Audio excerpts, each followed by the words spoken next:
room. One, you should be well dressed. If you have put up your best in terms of your attire, that will enhance your confidence naturally. When your turn comes, either there will be a bell or somebody will inform you to go, or your chest number will appear in the scroll board. The moment your chest number appears, you are supposed to go to the interview room. It's a good practice always to knock the door and take permission before you enter the room. Knock, knock and say, "May come in, sir."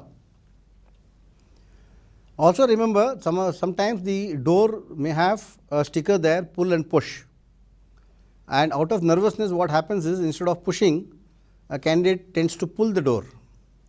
So that immediately gives a impulse to the interviewing officer that this candidate is very nervous. While it will never be the endeavor of the interviewing officer to put pressure on you or fox you or bring you under any kind of unreasonable pressure, he will try and be as friendly as possible. He will try to make you very comfortable by doing some casual chats, and he will always be smiling at you. He will be very friendly by disposition. So there is no need to get foxed. Keep telling yourself all is well and keep a good smiling face in front of him.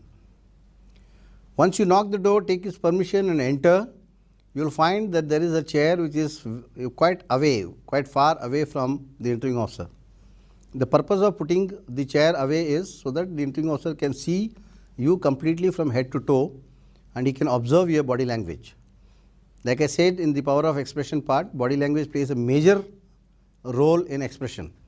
So what kind of body language you depict, whether you are nervous or in some cases the hands start trembling. Okay, so those are signs of nervousness, those are signs of your liveliness, and they give a lot of clue to the interviewing officer. So go near your chair after you enter the room, go next to the chair and wait for him to tell you to be seated. Before that, you should have already wished him. Depending on the time, good morning sir, good afternoon sir, or good evening sir.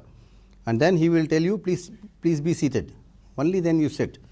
Don't just go there and sit down straight away. That shows arrogance, or that shows that you are very nervous and you are not able to hold your nerves together, right?